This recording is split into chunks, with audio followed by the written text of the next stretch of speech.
Halo semua, salam sejahtera Malaysia. Selamat pagi tuan-tuan dan puan-puan yang amat dihormati. Saudara-saudara, kita digemparkan dengan satu berita yang menyebut PMX cuba dekati PN. Nah, saudara-saudara, kenapa sampai timbul persoalan berkaitan dengan ini? PMX, pening kepala dengan UMNO, apa kata cuba-cuba dekati PN menurut Syabuddin Husin? Saudara-saudara yang amat dihormati, sudah pasti baru-baru ini gempar berkaitan dengan titah adendum yang menyebut Najib Razak, bekas Perdana Menteri, boleh meneruskan baki hukuman penjara beliau di rumah. Nah, saudara-saudara, menurut perkongsian daripada Syabuddin Husin, PMX pening kepala dengan UMNO, apa kata cuba-cuba dekati Perikatan Nasional? Saya tak pasti sama ada PMX pening kepala atau tidak dengan UMNO dalam isu tahanan rumah yang difailkan Najib Razak di mahkamah.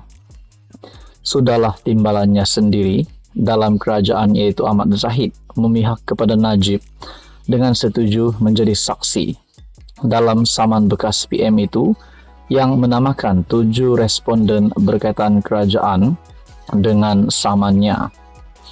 Terbaru pula Ketua Pemuda UMNO Dr. Akmal Saleh mencetuskan polemik baru dengan ayat yang pedih menembak PMX, yaitu ini soal sama ada kerajaan mahu menjunjung titah atau sebaliknya. Seterusnya Dr. Akmal membedil PMX lagi dengan kata-kata rakyat mahu penjelasan bukan alasan. Kalau pemimpin yang bertaraf senior begitu serta banyak makan garam menegur PMX sebegitu, barangkali boleh lagi diterima. Ini tidak standard BNU, budak-budak baru knock up menembak begitu. Kalau sayalah memang terasa pedihnya menurut Syabuddin.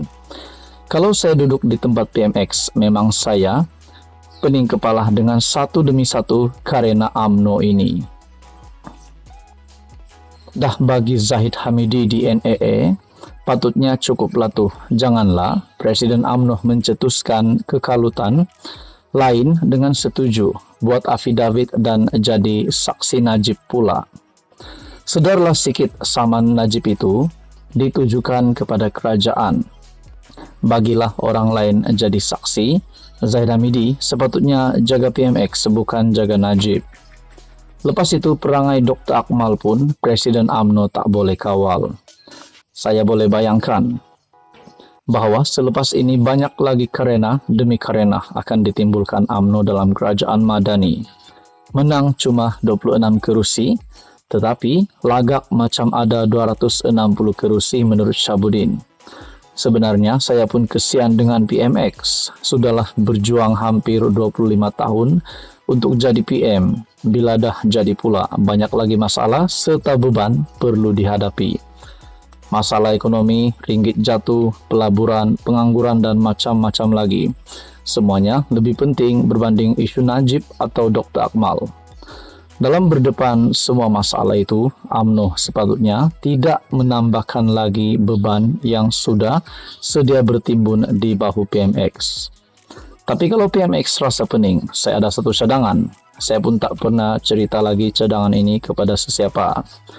Menurut Syabuddin, saya cadangkan PMX mulakan dengan segera untuk berbuat-buat baik berhubungan dengan pimpinan Perikatan Nasional. Wow, ini satu pendedahan baru. Kalau benar PMX akan berbaik-baik dengan PN, adakah dengan ini satu kesimpulannya UMNO akan disingkirkan? Nah, saudara-saudara, menurut perkongsian Syabuddin Husin, kalau PN dapat digamit, biarkan saja UMNO pamit. Pilihan ada di depan mata, lainlah kalau pilihan sudah tiada. Sebelum keputusan PRU15, siapa sangka UMNO dan DAP boleh bekerja sama. Politik ini dinamik, tiada musuh yang kekal dan tiada kawan yang abadi. Sekali lagi saya ulang ayat dalam tulisan semalam, apa nak pening-pening kepala. Apa komen Anda tonton dan bukan? Sekian saja, teruskan bersama di dalam channel ini. Halo semua, salam sejahtera Malaysia. Selamat datang ke channel Vels Lifestyle. Terima kasih kerana masih setia bersama di dalam channel ini, dan kepada yang baru, selamat datang admin ucapkan. Saudara-saudara, hari ini kita bercakap tentang satu isu yang menjadi cakap-cakap ramai orang, yaitu tidak lain dan tidak bukan berkaitan dengan titah adendum yang juga mengaitkan bekas Perdana Menteri, bekas Presiden UMNO yaitu Najib Razak. Bahkan ada yang berkata perkara ini mungkin akan memeningkan kepala PMX disebabkan Zahid Hamidi sebagai timbalan Perdana Menteri sudah pun membuat kenyataan dan mengesahkan berkaitan dengan perkara ini. Begitu juga Akmal Saleh, Ketua Pemuda UMNO, juga sudah bersuara. Nah, saudara-saudara, timbullah persoalan.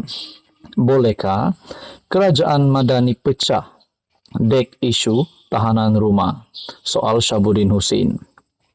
Dalam banyak perbualan saya sejak 2-3 hari kebelakangan ini berkaitan isu tahanan rumah melibatkan Najib Razak, antara persoalan yang sering dibangkitkan ialah sama ada perkara ini mampu membuatkan kerajaan Madani terus bertahan atau akhirnya akan pecah di tengah jalan. Sejujurnya saya melihat jika isu ini tidak ditangani dengan baik, tidak kira sama ada Najib akhirnya dibenarkan menjalani tahanan rumah atau semakan kehakimannya gagal dan beliau terus berada di penjara Kajang sehingga 2028, ia tetap memberi kesan yang sukar kepada PMX. Kita berbalik kepada persoalan daripada artikel ini ataupun perkongsian ini. Bolehkah kerajaan Madani pecah dek isu tahanan rumah? Anda boleh komen di bawah berkaitan dengan ini. Kita teruskan. Berikutan titah adendum sudah dibawa ke mahkamah untuk disahkan kewujudannya, dan 7 responden berkaitan kerajaan telah dinamakan dalam samannya. Mahu tidak mahu, ia kini sudah menjadi pertikaian antara Najib dengan kerajaan. Dan apa yang bekas PM itu ingin lihat seterusnya ialah bagaimana pihak kerajaan mahu melawan dalam kes tersebut. Memandangkan kerajaan pernah menyatakan soal pengampunan adalah hak mutlak agung dan dalam bidang kuasa lembaga pengampunan. Tetapi apabila sudah jadi kes mahkamah, cara bagaimana kerajaan melawannya akan menjadi perhatian yang utama. Sebelum ini kita juga mendengar PMX telah berkata tidak terlibat dengan perkara ini. Namun, seperti yang dinyatakan Syabuddin Husin, mahu tidak mahu ia sudah melibatkan kerajaan. Jika kerajaan bersungguh-sungguh melawannya, ia boleh ditafsirkan kerajaan tidak mahu Najib diberi tahanan rumah sebagaimana dititahkan oleh Agong ke-16. Sebab itu, apa juga keputusan semakan kehakiman kelak, ia pasti memberi kesan kepada kerajaan. Tambahan lagi saksi penting Najib ialah timbalan Perdana Menteri Ahmad Zahid. Walaupun PMX menyebut tindakan Zahid Hamidi menjadi saksi adalah atas kapasiti selaku Presiden UMNO, tetapi sepanjang masa adalah tidak dapat dielakkan beliau juga memakai baju timbalan Perdana Menteri. Kalau Najib menang dalam semakan kehakimannya dan beliau berjaya menjalani tahanan rumah, ini adalah kemenangan moral yang besar. Selain ia akan digunakan untuk melonjakkan lagi sokongan rakyat kepada Najib dan UMNO menjelang PRU 16. Keadaan itu mendorong UMNO membuat pelbagai tuntutan lain kepada kerajaan dan PMX. Misalnya, berkaitan kes Mahkamah Rosmah, pembebasan sepenuhnya Zahid dalam semua kes yang masih belum selesai. Malah tidak mustahil desakan untuk Najib diberi pengampunan penuh sebelum PRU 16. Jika ini berlaku, sokongan pengundi bandar, separa bandar dan pengundi bukan Melayu, serta rakyat yang waras yang selama ini gigih berjuang menentang skandal 1MDB, mereka pasti akan menjauhkan diri daripada kerajaan dan PH. Akhirnya PH akan melalui jalan sukar untuk memenangi PRU 16. Tetapi di sisi lain, kalau Najib dibebaskan dan diberikan pengampunan penuh, mungkinkah Najib boleh bantu UMNO untuk menarik lebih banyak sokongan pengundi Melayu. Nah, saudara-saudara, itu menjadi persoalan juga. Paling mungkin menjadi orang pertama yang akan melakukan desakan itu, kiranya Najib kekal ditahan di penjara Kajang, ialah Ketua Pemuda UMNO. Jika Zahid gagal mengawal semua keadaan, desakan itu akan berkembang dan akhirnya menggoncang kedudukan kerajaan. Maka, kalaupun PMX berjaya mempertahankan kerajaan Madani sehingga akhir penggal sebelum PRU16, beliau akan menjadi PM paling pening kepala berbanding semua pendahulunya sebelum ini. Apa komen Anda, tuan-tuan dan puan? Sekian saja, teruskan bersama di dalam channel ini.